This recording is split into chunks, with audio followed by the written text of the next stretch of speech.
What's going on, guys? Welcome back to another video here brought to you by the Playbook Sports Podcast. My name is Colin, and we are going to preview the Week 12 matchup between the Washington Commanders and your Dallas Cowboys on Thanksgiving.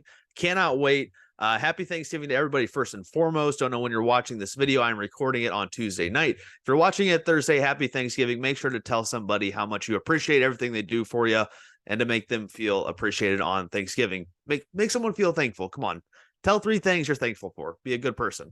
Before we get into today's video, guys, I just want to give a special shout out to today's sponsors, starting with Gold Fine and Bowles, Lawyers for the Injured.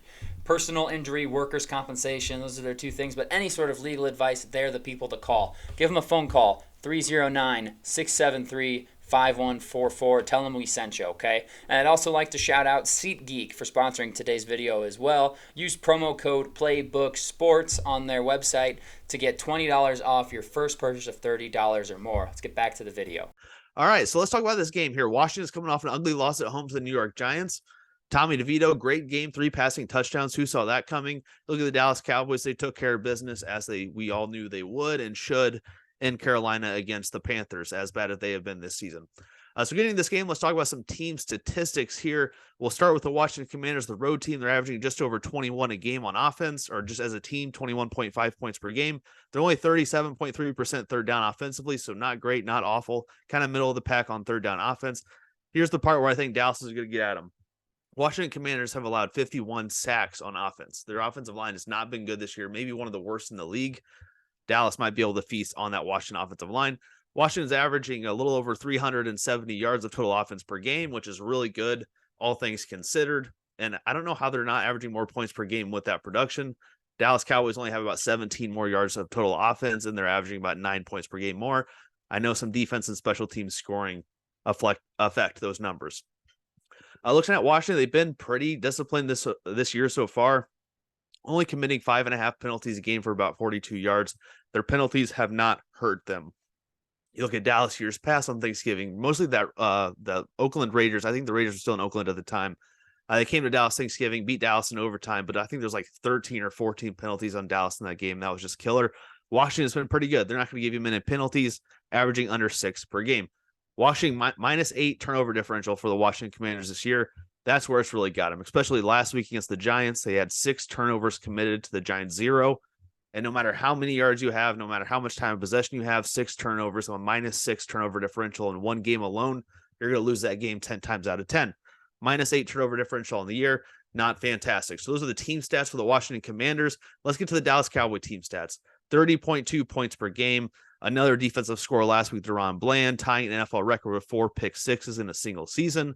Absolutely fantastic. Who would have ever thought when Trayvon Diggs went down that the Dallas Cowboys would have 2 competent corners for the rest of the year? I feel really good with DaRon Bland going forward as a CB2. Dallas Cowboys offense on third down is about a 46.8%, which is really, really good. About 47% conversion on third downs. Only allowed 23 sacks offensively, so they're averaging almost 30 less than the Commanders average per game. Holy cow. About 30 sacks less than the Commanders average or give up the whole season. This is where Dallas beats you, though, or beats themselves, I should say. They're committing about 7.4 penalties per game for 58 yards. So they're committing about 2 more penalties for about 16 more yards than Washington. Can that come back to bite Dallas in the ass? If Dallas has a big play, is going to get called back for a penalty, or are they going to gift Washington drive extenders on third down penalties defensively? That's where it can catch up to you. That's where you can beat yourself. Dallas, on the other hand, is a +6 turnover differential. They've done a better job than Washington at taking care of the ball, and they've done a better job than Washington in taking away the ball. Some more team stats here for you. Talking about Thanksgiving stats as well. The Cowboys are 4-1 in their last 5 games total against Washington. Now that one loss was last year in week 18 when they went to Washington, and that's the only time they faced Sam Howell, and Sam Howell kind of carved them up. Dallas Cowboys already had the wild card locked in spot, and they still played their starters. Sam Howell diced them up, and the Commanders beat the Cowboys in week 18 of last year. Now looking at stats this year, Dallas is 7-1 outright as a favorite. That one loss coming in Arizona against the Cardinals. So as Dallas has been a favorite against 7 other teams, they've taken care of business. Can they make it 8-1 against opponents when they're as a favorite? Looking at these teams as well quickly, talking about team stats as well, Washington is 11th pass offensively in yards per game, 26th in rush offensively per game. 11th points for per game, 30th in pass defensive yards given up per game, which could be big in this game, 21st in run yards given up per game, and 32nd in average points per against. They're giving up on average the most points per game. Look at the other side. Dallas is the 6th passing offense in yards, 13th rushing offense. They've scored the third most points for, 2nd in passing yards per game defensively given up, 15th in rush yards per game given up, and then 5th in points allowed. So a big spot here. Dallas run defense is where you attack them. Carolina tried to do that early in the game last week with Chuba Hubbard and Miles Sanders, and they did a pretty good job of it early on. 15th Dallas is in run yards per game. Washington's 26th in run yards on offense. So the one spot you can really attack Dallas is on that run, and Washington really hasn't been great running. Now, on the flip side of things, Dallas is the 6th ranked passing offense as far as yards per game. Washington is the 30th ranked passing defense. Dallas, can they exploit Washington through the air? The stats are looking like they can. So let's get into some individual statistics here really quickly. Sam Howell on the season, 3,038 passing yards. Fantastic. 66.7% completion percentage, averaging about 276 passing yards per game. 20 total touchdowns at 13 total turnovers, 12 interceptions, 1 fumble loss, an 88.6 passer rating. And honestly, at this point, Sam Howell has been much, much more above expectation. And at least in my mind, I didn't really expect much coming into the year with Bieniemy coming in as offensive coordinator. I thought that was a great hire, but I thought Washington would be in a half tank mode, get Rivera out of there, get Bieniemy up to head coach, maybe draft another quarterback. I didn't think they had a huge, commitment to Sam Howell moving forward, but he's been very good this year, all things considered. Brian Robinson, the running back, Brian Robinson Jr., 872 total yards this year, averaging about 4.0 yards per rush, 8 total touchdowns, 50.7 rushing yards per game, 3 total fumbles, only lost 1 of them, though. Terry McLaurin, the leading receiver for the Washington Commanders, 56 catches on the year, 644 yards, 2 touchdowns, averaging about 58.5 yards per game. That's going to be a great matchup in this game. Can Dallas hold down Terry McLaurin? Their second option here, their tight end Logan Thomas, their second leading receiver, 43 catches, 409 yards, 3 touchdowns on the season, averaging about 40.9 receiving yards per game. Can you shut those two guys down? If so, I like your odds in defending the pass against Washington. Now, I'm going to Washington's defense, give 2 guys a shout out real quick. Jonathan Allen and Deron Payne, the 2 defensive linemen they kept at the trade deadline. Combined, they have 7.5 sacks on the year, 15 total tackles for loss, 2 total forced fumbles, and 2 fumble recoveries as well. They've been pretty good. They've been the biggest bright spot of that defense. They have a couple guys on the back end, a linebacker and a safety I'll mention here in a little bit, that have also been really good for them. So let's mention some Dallas Cowboy individuals as well. Dak Prescott, 2,604 passing yards, a 70.1 completion percentage. He's averaging about 260.4 yards per game, 21 total touchdowns to 6 total turnovers for 104 passer rating. Dak Prescott's been very, very good since that 49ers loss the last 4 games. He's been fantastic. Tony Pollard, 792 total yards per game, averaging 4.0 yards per carry, 3 total touchdowns, 59 rushing yards per game, 2 total fumbles, 1 fumble lost.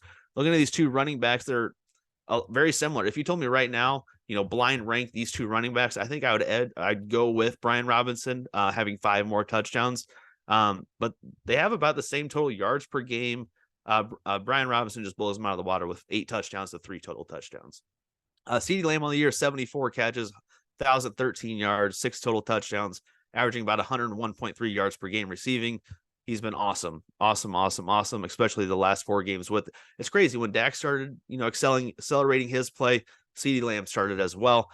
Jake Ferguson, quickly talking about him as well, 39 catches on the year, 386 yards, 4 touchdowns, averaging about 38.6 yards per game. He's the second leading receiver for Dallas. Give a couple guys a shout out on defense. Micah Parsons got his 10th sack on Sunday. He also has 12 tackles for loss this year, which is pretty good. Deron Bland, wow. Can't talk that much about this guy. Can't talk enough about this guy. Is more like it. 6 interceptions on the year, 4 of them for pick sixes, which ties a single season record. And we got 8 more games. Can we do it? Can you get 1 more pick six to break a record? That would be incredible. Some other team statistics here. Washington's defense is 4th in the NFL in most sacks with 35 total. They have 6 interceptions on defense and 7 forced fumbles, 7 fumble recoveries. So when they force the fumble, they get the fumble. So you really got to take care of the ball against this Washington team. 13 turnovers on the year created, and they're 4th in sacks with 35. On the other side, Dallas is 7th in sacks with 33, so they're right there with Washington. 11 interceptions, 9 forced fumbles, only 5 fumble recoveries. So Dallas only gets about half of those. When they force a fumble, there's only about a 50% chance they're going to actually get that ball back themselves. 16 turnovers. So they have 3 more turnovers created and 2 less sacks. 2 pretty good defenses at rushing the passer and taking the ball away. Talking about another team statistic really quickly here. Dallas Cowboys are 8-2 all time against Washington on Thanksgiving. Now it's funny, one of those losses I was actually in attendance for. 2012, my dad and I, we went down to Arlington, Texas to watch the Dallas Cowboys take on rookie RG3, and RG3 lit them up. They had a big halftime lead. Dallas came storming back, and ultimately Washington ended up winning 38-31. It was a great game, but ultimately a loss, which kind of sucked to be at. Dak Prescott in his career is 3-3 on Thanksgiving, and he is 2-0 against Washington. So 1-3 against other opponents, 2-0 against Washington on Thanksgiving. Let's get into the X factors for the game here quickly. It's going to be Brian Robinson for Washington. I know it's kind of an obvious pick, him being probably their best target at rushing and receiving, or partially receiving. He had a great game against Seattle a few weeks back receiving. As I mentioned, 872 total yards on the year, 8 touchdowns on the year, averaging about 51 rushing yards per game.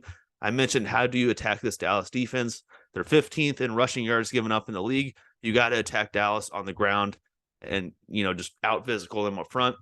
Can Washington do that with this offensive line? Probably not, but it's going to have to be an X factor in the game, Washington's rushing attack. Now, defensively for Washington, we're going to go with Benjamin St. Just. I don't know how to pronounce it. Sue me. I'm not great with names.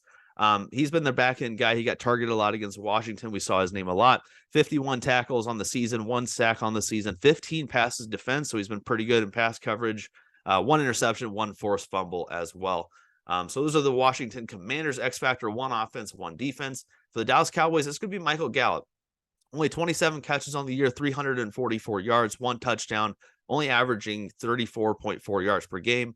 This is a guy you signed as your wide receiver 2 until Brandon Cooks came in a trade. And Michael Gallup has been virtually a no-show, averaging just 2.7 yards per game and about 34, as I mentioned, with a 1 touchdown coming against the Giants when the game was already kind of out of hand. So the Cowboys defensive X factor here is going to be Marquise Bell, a guy I've been very fond of watching, and I've been very fond of his play. Kind of one of those safety linebacker hybrids Dan Quinn loves. 53 tackles on the year, only 1 tackle for loss, only 1 forced fumbles. The numbers don't really jump out. It shows he's the Cowboys' second leading tackler, sideline to sideline guy. I think he could be matched up with Brian Robinson in pass defense. So it could be a big game for him, and Dallas is going to need him in order to get this win. So let's get to the 5 keys to a Dallas Cowboy victory. As usual, if you've been watching these videos, the number 1 key is going to stay the number 1 key. Red zone offense. You got to convert in the red zone. You got to take advantage, rather, of those opportunities you're given. Dallas was 2 of 4 last week again in Carolina. That's a team maybe you can think you can go 4 for 4 or 3 for 3 in the red zone, and you're still at 50%. Number 2, win the turnover difference. As I talked about, Dallas is +6 on the season in turnovers, whereas Washington is -8.